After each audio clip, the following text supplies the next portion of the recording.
महाराष्ट्र के बीड़ में एक मौलाना ने उत्तर प्रदेश के मुख्यमंत्री के लिए अपशब्द कहे हैं, बदजुबानी की है। आई लव मोहम्मद को लेकर जो कैंपेन चलाया गया था, उसी जुलूस के दौरान इस तरीके की बदजुबानी की गई है। इस पर बात करने के लिए हमारे साथ संजय निरुपम है, शिवसेना के नेता हैं। आपने भी वो वीडियो देखा, आपने भी वो वीडियो सुना है जो मौलाना जिस तरीके की भाषा का इस्तेमाल कर रहे हैं। आई लव मोहम्मद कैंपेन तो पिछले 2 हफ्तों से चल रहा है, लेकिन इस तरीके की भाषा उत्तर प्रदेश के मुख्यमंत्री के लिए। देखिए, पहली नज़र में ये जो मौलाना की जो तकरीर है उसमें एक बहुत बड़े षड्यंत्र की बू आ रही है।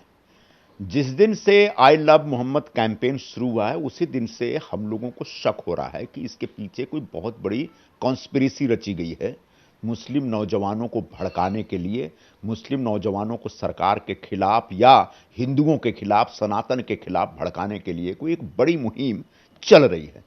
तो अगर इस तरह की मुहिम चलेगी तो इसके रिएक्शन में, इसके प्रतिक्रिया में हिंदुओं के तरफ से ही बड़ा एक मूवमेंट खड़ा हो सकता है। आई लव महादेव शुरू हो चुका है।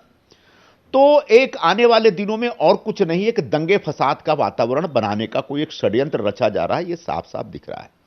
उत्तर प्रदेश के मुख्यमंत्री श्री योगी आदित्यनाथ जी के बारे में जिस प्रकार की अभद्र भाषा का इस्तेमाल किया गया, मैं उसकी निंदा करता हूं, निषेध करता हूं, और मैं उनको याद दिलाना चाहता हूं कि आप भीड़ में रह के तो ये सब बोल सकते हैं। मौलाना साहब, अगर हिम्मत है तो यूपी में जाके बोल के देख लीजिए, उसके बाद वापस नहीं आएंगे यूपी से आप इधर। इस प्रकार की भाषा का इस्तेमाल किसी संवैधानिक पद पर व्यक्ति जो बैठा हुआ है उसके बारे में इस्तेमाल करना एक बहुत ही आपत्तिजनक है। तो ऐसे जो अनपढ़ गंवार टाइप के जो मौलाना लोग हैं, जो मुस्लिम लोगों को भड़काने में लगे हैं, उन लोगों से मैं मुस्लिम समाज को थोड़ा सा आगाह करना चाहूँगा कि ऐसे लोगों के चक्कर में मत पड़िए। अंततः दंगे फसाद होंगे, और जब दंगे फसाद होंगे तो मारे जाएंगे सामान्य लोग, गरीब लोग, कमज़ोर लोग। ये मौलाना तो कहीं मस्जिद में छुप करके बच जाएगा। और आई लव मोहम्मद को लेकर जो कैंपेन हम देख रहे हैं संजय जी पिछले 2 हफ्तों से, ये वाकया जो भी हुआ वो उत्तर प्रदेश में हुआ, कानपुर में हुआ, उसको लेकर पूरे देश में और खास करके महाराष्ट्र के अलग अलग जिलों में, मुंबई में भी हमने देखा कि कैंपेन चलाया जा रहा है। इसके पीछे क्या सोच लगती है आपको? देखिए, अपने भगवान से मोहब्बत करना, प्रेम करना, श्रद्धा करना कहीं से गलत बात नहीं है।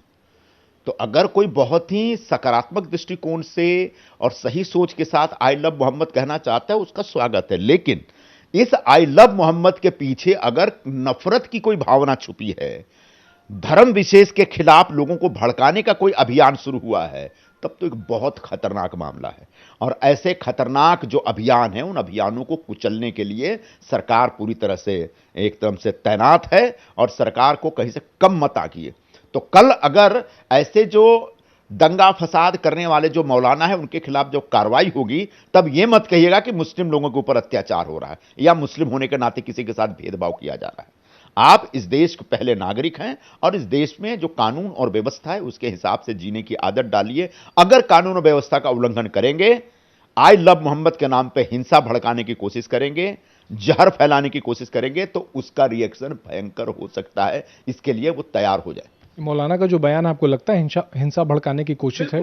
बिल्कुल। यह तो उत्तर प्रदेश के जो मुख्यमंत्री हैं योगी आदित्यनाथ जी, भगवाधारी सनातनी व्यक्ति, उस व्यक्ति के बारे में जिस प्रकार की ये बातें कर रहे हैं कि वो टकला है, उसको मैं दफन कर दूंगा, इतनी हिम्मत है? मतलब जो भोले भाले कम पढ़े लिखे जो मुस्लिम नौजवान हैं उनकी भावनाओं को भड़का रहे हैं, और जब उनकी भावनाएं भड़केंगी तब फिर वो कंट्रोल से बाहर हो जाएंगी, और जब कंट्रोल से बाहर हो जाएंगी तो पूरे देश में, पहले बीड़ में और बीड़ के बाद में कहां कहां ये पूरी आग फैलेगी, इसकी कोई गारंटी नहीं है। इसके सामने हम देखा जब से आई लव मोहम्मद चल रहा है तो हिंदू संगठनों ने भी आई लव महादेव का कैंपेन चलाया है। आपको लगता है कि स्थिति जो है इसके वजह से धार्मिक एक तनाव का माहौल बन सकता है? गरबा जहाँ पर खेला जाता है, जहाँ पर डांडिया होता है, वहाँ पे लोगों को ये पोस्टर बांटे जा रहे हैं, और शहर में अलग अलग जगहों पर भी लगाए जा रहे हैं आई लव महादेव के पोस्टर। बनारस में हमारे कुछ संतों के तरफ से इस प्रकार का अभियान शुरू हुआ है। यह महज एक प्रतीकात्मक है आई लव महादेव। एक बार हिंदू समाज, जो कि हिंदुस्तान में एक लगभग 80% से ज्यादा आबादी है जिसकी, और बहुत ही जागरूक और इस समय बड़े आक्रामक मूड में हिंदू समाज, उसको अगर आपने छेड़ दिया, उसको अगर आपने भड़का दिया, तो ये आई लव महादेव बहुत व्यापक रूप ले सकता है। और जब व्यापक रूप ले लेगा तो जो आई लव मोहम्मद वाले हैं वो कहां जाएंगे, कहां फंस जाएंगे, इसका अंदाजा उनको नहीं होगा। इसलिए बेहतर है सकारात्मक दृष्टि से शांतिपूर्वक अपनी बात रखिए, हिंसा भड़काने की कोशिश मत करिए, धार्मिक तनाव, धार्मिक उन्माद फैलाने की कोशिश मत करिए। आखिरी सवाल, ये जो बयान आया है बीड़ के माजलगांव में जिस मौलाना ने बयान दिया है, क्या उसके खिलाफ पुलिस कार्रवाई की मांग करते हैं? मेरे ख्याल से अब तक हो चुकी होगी, नहीं तो बीड़ पुलिस को सुओ मोटो इस मौलाना के खिलाफ एक केस रजिस्टर करना चाहिए, क्योंकि उत्तर प्रदेश का मुख्यमंत्री का पद जो है एक संवैधानिक पद है। संवैधानिक पद पर बैठे हुए किसी व्यक्ति के बारे में इस प्रकार से अपमानजनक बात करना, और दूसरी बात एक भगवाधारी सनातनी के बारे में इस प्रकार से अपमानजनक और अभद्र भाषा का इस्तेमाल करना निश्चित तौर पर केस है। तो अगर बीड़ पुलिस ने अभी नहीं किया तो उनको सुओ मोटो केस करना चाहिए, नहीं तो लोकल कोई ना कोई व्यक्ति तो जाएगा और इसके खिलाफ केस होगा। बहुत बहुत शुक्रिया। तो संजय निरुपम थे, शिवसेना नेता है, जो बता रहे हैं कि ये जो बयान आया है वो एकाएक नहीं आया, इसके पीछे षड्यंत्र है, माहौल खराब करने की कोशिश है।